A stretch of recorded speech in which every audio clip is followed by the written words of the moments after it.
Sir, बरसाती मौके को लेकर सरकार की नई पॉलिसी आई है, उसके बारे में आप किसानों को क्या कहना चाहते हैं? हरियाणा प्रदेश में पानी की उपलब्धता होने पे ये किसानों को राइस सूट पॉलिसी बहुत पुरानी है और हरियाणा प्रदेश के लाखों किसानों की ज़िंदगी इस पे निर्भर करती है। हरियाणा प्रदेश में जिस प्रकार से किसानों को बरसात के दिनों में जीरी मोगे दिए जाते हैं, उससे देश की उत्पादन में भी उनका योगदान होता है और वहीं पे देश के उत्पादन पूल में जहाँ हरियाणा प्रदेश के किसान योगदान देते हैं, वहीं उनकी माली हालत भी ठीक होती है और जीरी की पैदावार बढ़ती है। इसी प्रकार से हरियाणा प्रदेश में बहुत लंबे समय से सतलुज जमुना लिंक नहर का मुद्दा गरमाया रहा और सतलुज जमुना लिंक नहर बन जाती, रेणुका केशाव और लखवार डैम बन जाते, आज हरियाणा प्रदेश में पानी की भयानक स्थिति ना होती। और ये भयावह स्थिति इसलिए पैदा हुई कि हरियाणा प्रदेश में अतिरिक्त पानी कहीं से भी उपलब्ध नहीं हो सका।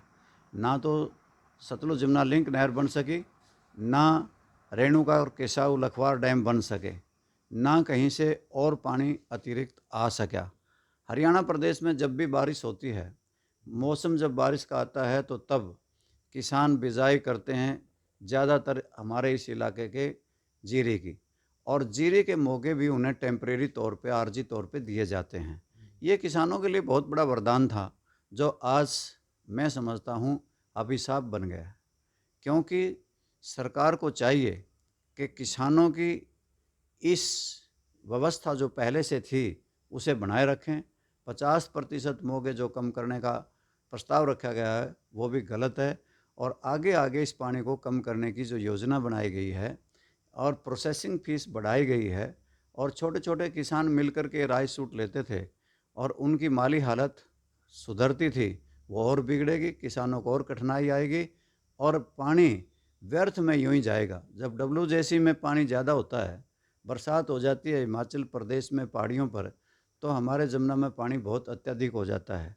जब पानी अत्यधिक होता है, उसका उपयोग करने के लिए राइस सूट दिए जाते हैं, जीरी मोगे दिए ही जाते हैं, और अब भी देने में कोई बुराई नहीं है।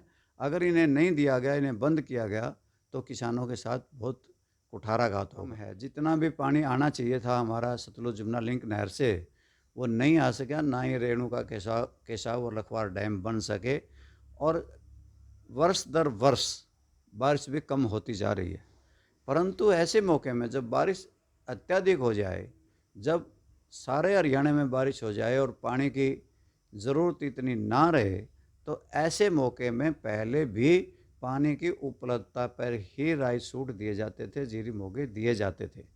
मैं ये मान के चलता हूँ कि हरियाणा प्रदेश में जिस प्रकार से बरसात के दिनों में नहरों में, नदियों में जिस प्रकार से बहुत ज़्यादा पानी होता है, तो जीरी मोगे देने में कोई बुराई नहीं, बल्कि सुविधा होगी किसानों को, और किसान उत्पादन करेंगे, उनकी माली हालत ठीक होगी और देश के खाद्यान्न में उनका कंट्रीब्यूशन हो सकेगा। बहुत लंबे समय से फ्लड कंट्रोल बोर्ड बना हुआ है, उसकी मीटिंग होती है कि जमुना में भी फ्लड आता है और घग्गर में भी आता है। दोनों के पानी के यूटिलाइजेशन के लिए प्रयास किए जाते हैं। जमुना का पानी को यूटिलाइज़ करने के लिए दादूपुर नलवी नहर बनी थी, और इसी प्रकार से जब उसमें से ज़्यादा पानी आता है तो हमारे यहाँ पे जीरी मोगे दिए ही जाते हैं। और घग्गर के पानी को भी यूटिलाइज़ करने के लिए ऑटोवियर बना। ऑटोवियर के बाद वहाँ पे इसी प्रकार की छोटे छोटे नाले उसमें से निकाले गए, जो किसानों को बहुत फ़ायदा पहुँचा रहे हैं। आज भी घग्गर के पानी का यूटिलाइजेशन करके सरसा जिला संपन्न हो गया है, वहाँ के किसान संपन्न हो गए हैं। इसी तरीके से हमारे जमुना का पानी को भी राइस सूट में दे करके बहुत से किसान संपन्नता की ओर बढ़े हैं।